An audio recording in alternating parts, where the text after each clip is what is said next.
So, welcome back to my podcast, everyone. Wait, why are you laughing? Well, I don't even look professional. Anyway. Wasn't ready.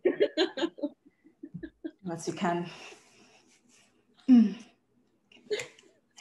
Welcome back to my podcast, everyone. My name is Inyoma, and this is the We the Africans podcast. And I'm here with Sandra, and today we have a very important topic, but I'm going to let Sandra introduce herself first. So go ahead, Sandra.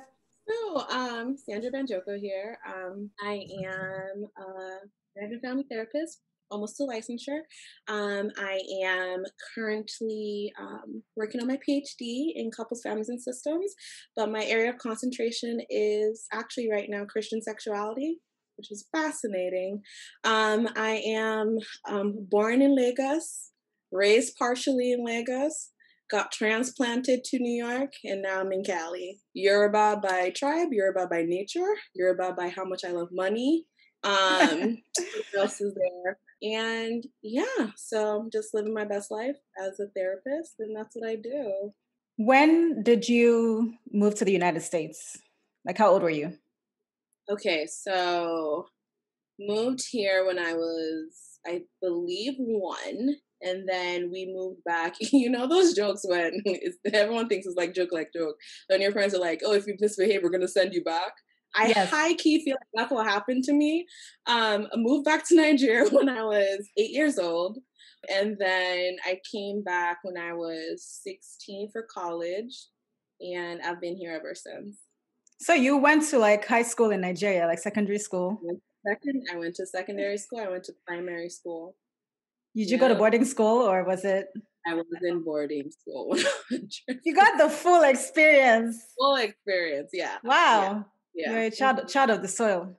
Oof. You know? That's crazy. Wow. Mm-hmm. Did you miss America like when you first got there? Like how long did it take you to adjust? Oh my God. It was rough in the beginning. I think the only thing I had that was great was I was still kind of in contact with my American side in terms of like I would come back on in the summers and I would and the school I went to Atlanta Call, so it was kind of like it was international, so it didn't feel like that much of a gap. But when I did come to America, that was because my first degree was in culinary arts, so I went straight to culinary school, which is a whole nother issue. I'm talking about. Gosh. Yeah. So when I went to culinary school, I was just blown away by just like people were just so free. No one said sir after a teacher called you. Like I remember my first class and the professor was just like, "Oh, Sandra Banjoko." I was like, "Yes, sir," and everyone was just like, "What is wrong with this chick? Why are you saying sir?" What else? Yeah, but I think the biggest issue was speaking. I didn't realize how much the accent. Why I don't know why Americans were acting like they couldn't hear me. But I remember one of the words that I really struggled to say was embarrassed. I used to say all the time, embarrassed and psychiatrist or psychiatrist, something like that. And it took me forever to be able to say psychiatrist, and it took me forever to say embarrassed. Yeah. But I worked on that accent, honey, because no one's gonna embarrass me. Absolutely not. Public speaking. No, thank you. So that was rough.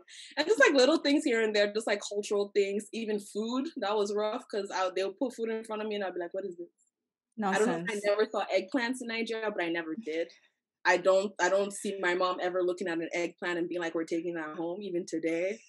So things like that threw me off. But my own was in high school, it was toilets, because in Nigeria, I'm like, I need to go to the toilets. And I would say that. And they're like, I was like, what is a restroom? Nobody's going there to rest. Can we just call it what it is? You know, it took me forever. Yeah, embarrassing, man. Embarrassing. But you live and you learn. Growing up. Yeah. So like you said, you are a sex therapist, which is a very interesting job for a young Naija girl. I mean, you are basically the only Nigerian woman I know that's a sex therapist. Do you know any other Nigerian female sex therapists? No, I don't. Well, actually, I know of a woman in Nigeria who goes as a sex therapist. I don't know how she's licensed or if she has that, but she calls herself a sex therapist, and her stuff is actually pretty impressive. Hmm. I follow her on Instagram, but I haven't met any. So how did you, so you went to culinary school, right? As a first Culinary. degree. That was how it started. Yeah. When did this interest and transition take place? Oh my God, we're gonna go through the degrees now. Okay, guys, don't judge me. So I did culinary arts, then I did culinary nutrition, then I Mhm. did an MPH with an RD concentration. And then while I was doing the RD work, I did recognize that I was working at a specialty clinic for children. And I realized that I was like out here doing all this work, but I kept sending people to social work because mental health issues were just so prevalent. Around the Okay. same time, I was going back. I was that child in church that would be like, why can't we have sex before marriage? And they'd be like, because you go to hell. And I'd be like, but why? And they'd be like, because you go to hell. And I'm like, but why though? And they would go tell me to go kneel down in the corner and close my eyes and raise up my hands. And so I've always been interested in like why is sex so taboo and what makes it Hmm. so pervasive. So when I went into um, therapy, when went into my MFT degree, I realized that I really wanted to look into this. It's something that I've always been interested in, especially in Christian circles. It's just Hmm. fascinating how the conversations even go down or what's even said. And it just felt like we weren't really doing a good job. So then when I applied for my PhD degree, I said, okay, this is what we're going to focus on. I'm going to find out what makes this whole thing, like why, like what about Christians and what about sex and where do we miss the mark? And so I just like went into it from there. But I think it's been a long time coming. I just never really want to be a therapist because, you know, in Nigeria, like, who wants to go and see somebody? We are not mad. Yeah, So it's always like they keep telling us like it's like putting your business out there. You know, it's yeah, just not encouraged at all. exactly. And I think as time went on, I realized like, yeah, no, like this is real and it's a problem, it's a thing, and we should be able to talk about it, especially as a Nigerian. We need Yeah. help. We Do need you help. remember your first, if there was one? Do you remember, other than outside of church, you're going to hell if you have sex before marriage? Did you have like an in-depth, like the talk with your parents about sex ever? Which parents?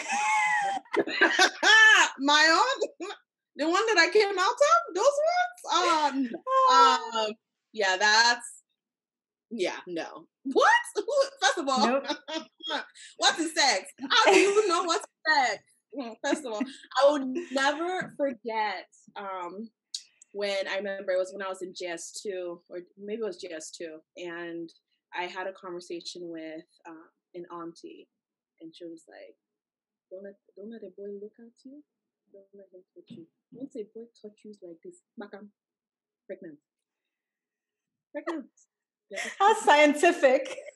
I know, it's like, ma'am, pregnant. Oh gosh. No, no, nothing to like just pregnant, just like that. So I'm just like, wow. Okay then. That's a problem. Wow, we would have a ton of pregnant people then if that was the we would have perpetually pregnant women if that was the case. Listen, People got to think things through. listen, we're flowing with children. Yeah, but for some reason they put the fear of pregnancy in me early. But I mean, a part of me knew that there was no way that was possible. But at the same time, the fear is real. Fear is Yeah. real. Did you Hmm. get any pushback from your family when you told them what you wanted to do? So, oh gosh, I feel like a lot of people are gonna judge me for this, but it's okay. I'm secure. Um, Funny story. My mom just found out this year what I do. For Okay. real, for real. When I told my dad what I was doing, this was like 5 years ago, I think I told him what I was trying to go into. Of course, typical Nigerian father, he was watching CNN. Mhm. And I remember going to him and I remember going to him saying, "Hey, I have something to tell you," because I had just gotten into the program because I got into a master's and PhD combined program. And Yeah. so I told him like, "Oh, I got into the program. I'm actually thinking about doing my research around sexuality. And just as soon as, because he muted it to be able to look at me and talk to me. As soon as I said that, he said, "Hmm." And my guy just turned right back around and unmuted CNN, and we've never talked about it since then. Ever. Oof. Yeah. My mom is interesting because I had told her before. I don't know why she keeps playing me. I had told her before. I don't think it really hit. And so this time around, I said, she saw my LinkedIn and she was like, "Oh, I was on your LinkedIn and I saw that you have sexologist as one of your things." And she was like, what do you mean by sexologist? I was like, "Oh, somebody that, I study sex, I read it, I very involved into it, I teach it, like I'm this is what I do. My whole PhD has been around sexuality. And I'm getting clinically licensed in it." And she said, "Oh, um, so you're, you're, you're doing, you're doing sex. You're doing sex." I said, "Mommy, you know what? Yes. Yes. Yes, this is what I do." I'm doing the sex, yes. She took it way better than I thought she would, because ever since then it's been like little jokes here and there. But I think as she was, because she was processing it, I just felt like she was just thinking through, like, how did we get here? Where did I miss? Where did I miss where my daughter fell in this predicament? Where did I fail? But Oh, man. yeah, so that's how that side is going. So I want to talk about more like what your actual job is. Like, who do you help primarily, and what things do you help people overcome? Are they talking to you about like their how to increase their pleasure with sex, or are they having like struggles with like just trying to be aroused? Do you help couples? Do you help singles? That kind of thing. Okay, so off the bat, I help everybody, because no situation is the same. So I work with arousal issues, arousal disorders, low libidos, high libidos, sexual addictions, everything in between, premature ejaculation, delayed ejaculation, all these issues, performance issues, issues with having intimacy during sex, just every issue that could pertain to how we show up sexually. Hmm. I am here for you. The expat has spoken. That's right. Yeah, that's right. Oh, sorry, you froze for a little bit. Um, are people like when someone comes to you, how do you make them a bit more comfortable sharing? Because sex for most, well, for a lot of people, I would say, is not something that most people are just open sharing off the jump. So how do you get somebody to kind of relax, or a couple to relax, to share with you what they're actually struggling with so that you can actually help them? So my biggest thing is people show up the way you show up. And so what I mean by that is, if I walk into a session or if I walk into a room and I look embarrassed or I look ashamed or I look uncomfortable, I have lost you 100%. Hmm. And you should leave, because why am I here? So I think my biggest thing is, like, I make it normal. I try to make the conversations normal. I try to normalize what people are going through, because more people than not are going through stuff. I mean, Yeah. sex is very complicated. There's so many things to it. We only know as much as people let us know. And so the fact that somebody has the courage to actually seek help or want to know more about it, I mean, all the respect to them. So my thing has just always been, sex is sex is not a dirty word. It should never be a dirty word. And my goal is just to make it as normal, just being normal. You may have some humor here and there. I think I'm funny.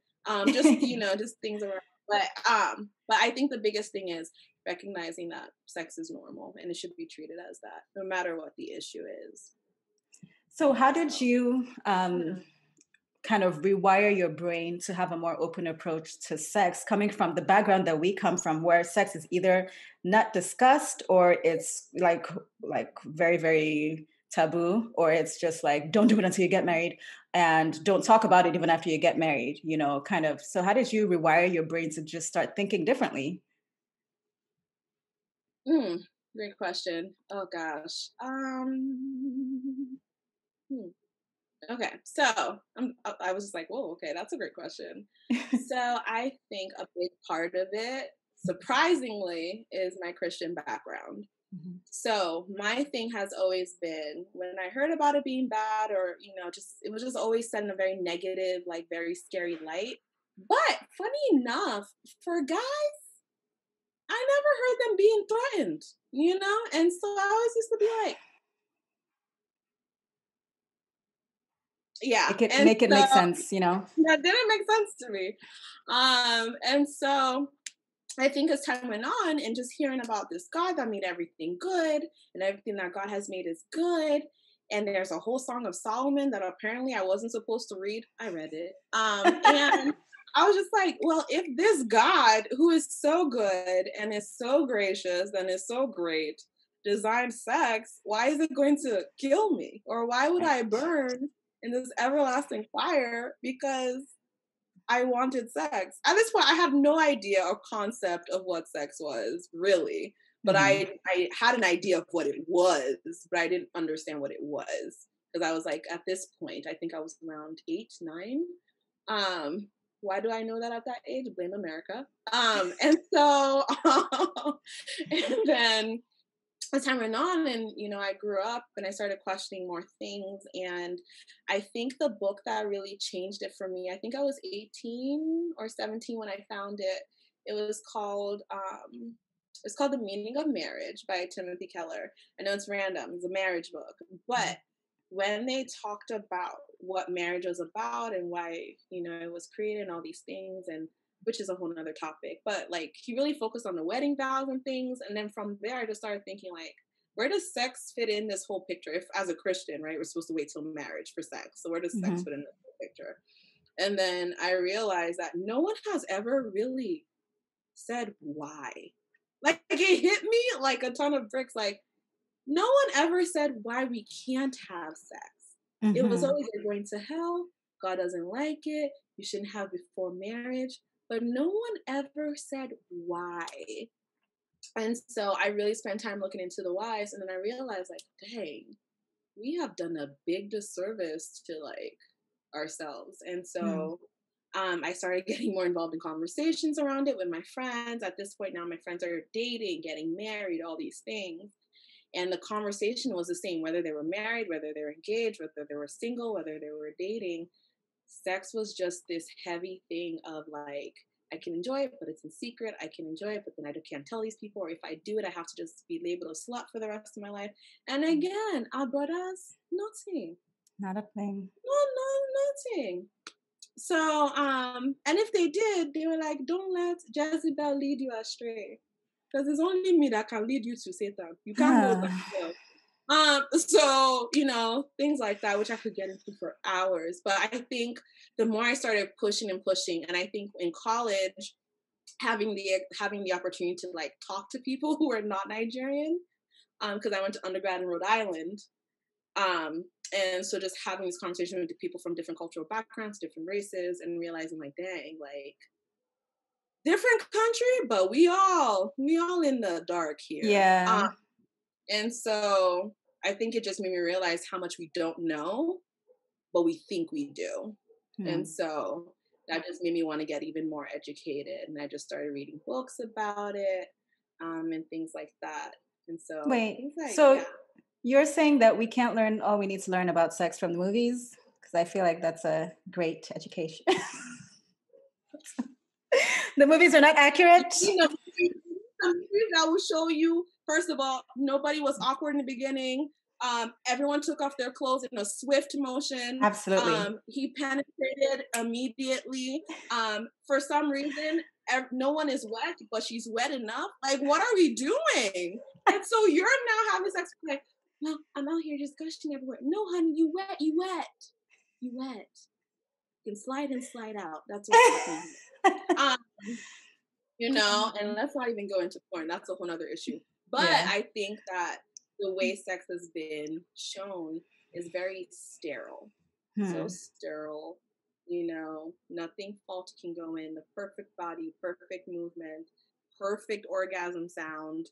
So if you're out here orgasm thinking that, oh, I don't make sound, something is wrong with me, now that's a problem. If you're too loud, that's a problem. It's like for women, there's this like perfect pitch we're supposed to hit when we're about to come. And so Wow. if you're anything outside of that pitch, it's just like there's just so many issues around movies and how they've made us see sex, and it's terrible. And so no, movies are not a great source of education. Yeah, the movies No, are they're also, I'm thinking like they're also like somebody's fantasy that they're writing, you know, that they're putting on screen for you to consume. And then that's you're what like, you oh. wish you looked like during sex. That's what you wish you looked like. Yeah, nobody looks like that. No. Oh man. So talking about how you went to Rhode Island, so you talked to people from different countries and started to rewire the way that you thought about sex. Now that you're practicing, what are the biggest misconceptions about sex and pleasure that you hear? First, I want to hear what you hear misconceptions you hear about sex and pleasure from women, like our age group, and also separately from men, like our age group. Oh my God, women, the number one thing I just want to say is no one can break your hymen. It's not you just like ram through. No, it stretches. It stretches. It takes in. It actually disintegrates as the years go by. No one, yeah, girl, listen. Because it's just a thin tissue. It's just, it moves, it does its thing. No one, if you have been, it's either he forced himself into you a little too quickly or before you were well lubricated. Those are other issues. But the whole idea of, once you lost your virginity because you can see that's So you're telling me that the hymen that has been the epitome of female purity for all these years it's sad. is actually not that serious. It's very sad. And I realize, like, if we had that conversation more in Christian circles, what would become of the purity culture movement? Oof. Now the purity has to be about your standards and not about physical act. But we're not going there. Oh my. Oh my. I'm gonna need you to preach that sermon in church. You need a pulpit. For men, I will say the biggest misconception is that men are always ready, always thinking, always wanting sex. It's a terrible myth. It's a terrible myth. And I can't imagine as a man if I am to be perceived as somebody who is an animal that doesn't have any that can't control my urges. I'm just out here rampant, just looking for like women to devour. Like what type of life would that be? What am I doing with my life? Don't I have a job? I don't have things to do. Ain't got no bills to pay. Yeah. Just always thinking about sex. Now, do people think about sex a lot? Yes. But if you're thinking about sex to the degree that people make men think they should be or that they are, that's another problem, boo boo. Wow. That's another problem. We should talk. Dang. So our society basically just needs a whole reshift in the way that we think about sex. Well, I'm glad you're leading the charge. I can't do it. Oh man. So to wrap up, I just have one last question for you. If you could go back in time, what piece of advice would you give your parents when it comes to talking about sex? And then when it's your time to have kids, what ways would you do it differently when it comes to probably first you talk about sex and then like what ways would you do it differently when you have the talk with them? If I could go back in time to my parents, I think I would want them I would want them to treat me as somebody who has sexual parts, but I am a whole person.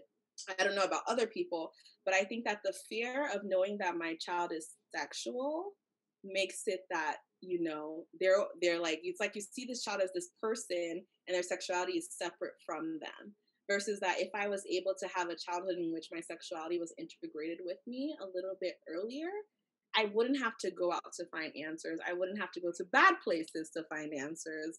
I would be able to get it in a place where I felt safe, I felt secure, and then I could venture out and go see things and do things. Even being able to label my body, or just having, and I I had this running joke based off of this woman I love. Her name is Esther Perel. Oh, love I love Esther her. Perel.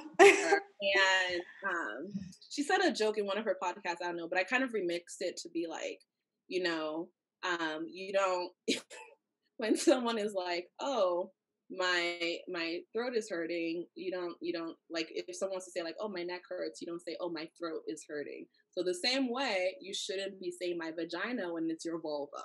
So little things like that, Ooh. like being able to actually use the right terms and things like that, I think that would have been great, because Yes, my vagina is not outside. It's exactly. um Exactly. so little things like that, just normalizing the conversation. Um But real and quick, yeah, what age do you think it's appropriate to start talking to children about like their sexual body parts and basically what it means to be a sexual being? apparently I'm progressive.